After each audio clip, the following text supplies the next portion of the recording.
Hello, I'm Tiffany, creator of Red Petal Patterns, and this is Knitting Basics for Beginners. And today I want to talk a little about patterns. I have talked before about the difference in yarns. I have talked about the difference in the thickness and thinness of yarns. I've talked about the types of needles you can use. I've talked about the sizes of needles. And I wanted to go into how to read a pattern. Now, I can only show you my patterns. It wouldn't be cool for me to show you somebody else's pattern, even if it was free. So, this is going to be how I write patterns, but there's some things that are going to be fairly universal in there. I do not add pictures to my patterns. If pictures are necessary, I use them as a separate PDF that can be downloaded with the pattern. That way, if you don't need the pictures, you don't have to load them and carry them around if you don't want to. I tend to rather describe what needs to be done and how it should look when you're finished, and give you instructions from point A to point B. That is just how I prefer to do it. I don't want a lot of numbers and pictures cluttering up my pattern. I just want the facts. So, on most patterns, you're going to find the name of the pattern and the name of the designer, and that's what I have here. You're going to find a brief description of what it is. I personally like to put these on, all of this on the front page, because I know when I use patterns, I tend to print them out and put them in a binder for later. And so as I'm flipping through that binder, I want the name, who did it, and a brief description of what it is, in case I have forgotten what it is and I'm looking for something specific. The next thing that you need to pay attention to is your sizes. Somewhere on the pattern will be sizes, and it will be written in a specific format. This particular one is written this way. It has, I believe it has 9 sizes. Yeah, it has 9 sizes, but they're written a size and then 2 in parentheses, and then a size and then 2 in parentheses. You could have just a straight row of numbers. You could have every other one in parentheses. You could have groups in parentheses. This is so that when they give multiple instructions later on, you are going to use the same one every time. So in this case, if I was doing size 3, I would find, that's the 1, 2, third one, every single time that there is a group of numbers, I'm going to pick the third one. And you'll even see where it'll be like 0, 0, 1, and that means you're not going to do it, but they still had to put it in there so that you can find your place across there.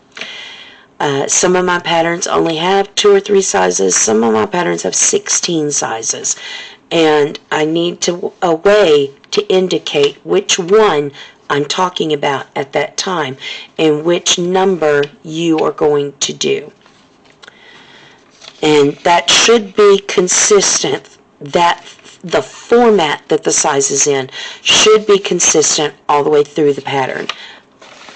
Another thing you need to pay attention to is the gauge.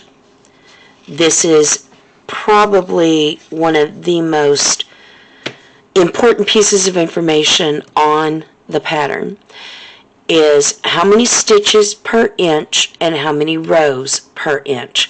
And they could have you do 20 stitches and 45 rows, and it's going to equal a square this big.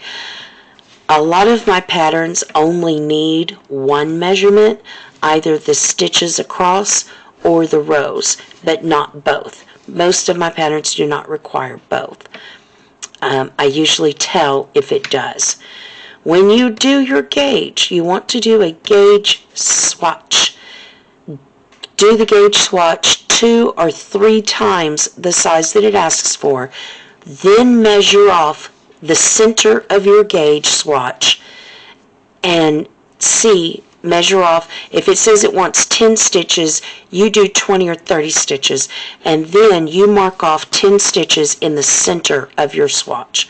And if it wants 10 rows, you do 20 or 30 rows, and then you mark off 10 in the center. And after you've marked those off, then you measure it and see if you got the same measurements as the gauge. If you didn't, you need to go up or down depending on what you did get. So if you have more stitches per inch than they say, you need a bigger needle. You have too many stitches there, which means your stitches are too small. If you have less stitches than it asks for, you need to go down a needle because your stitches are too big and you don't have enough of them in that space. Not doing a gauge swatch is breaking your own heart. This will lead to tragic and sad stories of having to unravel the piece because your sweater is either too big or too small to wear. This is so important. Don't skip it. Just don't skip it. You are also going to have some place on there that tells you the measurements of the sizes. That way you know what size to get. A large is not a large is not a large all the way around. No two designers are going to have the same qualifications for sizes. Just like when you go to the store and you try on pants, you have to try on a lot of pants, and chances are if you walked out with 3 pairs of pants from 3 different manufacturers, they're each going to have a different size on them. Same thing with the patterns. You need to look at the measurements. If they don't put the measurements in there, that is probably not a good pattern. Just going to put that out there. There needs to be something that tells you what actual size that size is. And it needs to be the actual garment measurements, not the size. So, if I say that something fits a 60-inch chest, I mean when you are done, the sweater will be 60 inches around. And 60 inches is the largest that it will accommodate. It is the size, it is the pattern size, not your size. So that information is very vital for you to pick the right size to begin with, and then do a gauge swatch so that you have the proper size needles and yarn to work with. The yarn and the needles are a suggestion. That is not the yarn or the needles you have to use. And even if you used that yarn and those needles, you still have to meet that gauge. And if you can't, then you're not going to be able to make this pattern. So the gauge swatch is extraordinarily important. Do not think, oh, they told me what yarn and what needle to use, and sit down and start working. The gauge swatch is a very small step, but you should not think of it as annoying.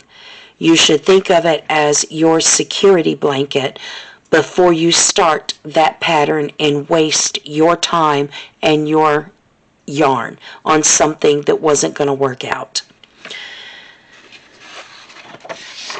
Somewhere in your pattern, you should have an explanation of any special stitches that you're going to use in that pattern, and you should have a note about how to read that pattern. Everybody will have a different style that they write in. As I've said before, I have a way that I do my sizes, and I have a way that I do certain stitches. I do not like using an asterisk. A lot of patterns will have repeat from the asterisk to the asterisk. You'll repeat everything between those two again. And I have trouble seeing the asterisks, so I don't use it. I use a plus sign and a plus sign. It's just a very small detail, but I have had experienced knitters not read the instructions. They did not read the note. So when they got into the pattern and they saw those plus signs, they didn't know what they meant. So you need to read any special instructions, special stitches, or special notes that are included with the pattern. The other thing that you really need to pay attention to are, if it says only that size and that is not your size, skip it. There's no point. The other thing you need to pay attention to is if it says at any point, and I don't have an example of it, at the same time. That means you need to know that while you're doing this thing over here, you also need to be doing this thing over here at the same time. You need to keep up with both of those. Again, stitch markers. I cannot emphasize enough how much you need to be able to track both of those things at the same time. I would highly suggest when you sit down with a pattern, some patterns will say, make sure to read through the pattern so that you understand it.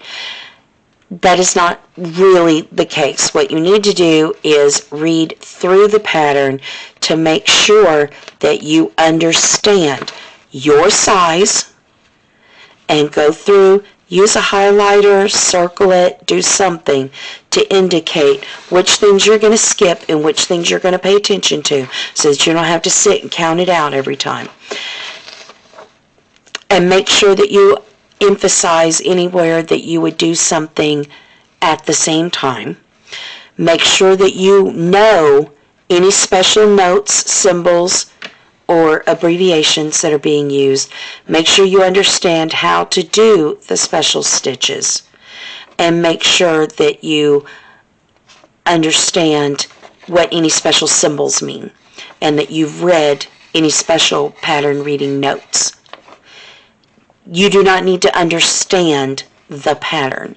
In fact, you're probably not going to understand the pattern. These patterns are like getting instructions to drive to a location you've never been to. And you're not going to understand some of it until you actually get to it, or until you've done it. You're not going to understand it just by looking at that section, and you're not just instantly going to know what the destination, what the end, what the result is going to be. You need to just follow the steps and it will take you there. And I believe that is all of the special information on reading a pattern and what to look for and what to pay attention to. This is the last video in this series for beginners. If you have followed me through the entire series, you should have a basic understanding of what to do, how to knit. You should be able to knit simple things now and follow patterns and not require much help or reference material in order to complete a small project. You should have enough confidence to be able to sit down with a brand new pattern and a brand new yarn and start knitting something and not be afraid of it. And learn to notice mistakes, recognize them, identify them, and how to fix them, and how to understand a pattern, how to pick the right yarn, and how to perform those basic fundamental stitches that are needed. From here, I will be making another series of videos that will cover more intermediate level things like short rows and cables. And I would like to have feedback from you guys on other ideas for other videos that you would like to see. If there's other issues you would like for me to tackle, or other types of techniques that you would like for me to cover, or something else within the knitting world that you would like for me to discuss or review, I would really love to have that feedback. My link on my Ko-fi page is at the bottom of the description. That is where I do all of my blogging and my photos and my reports on what I am and am not doing.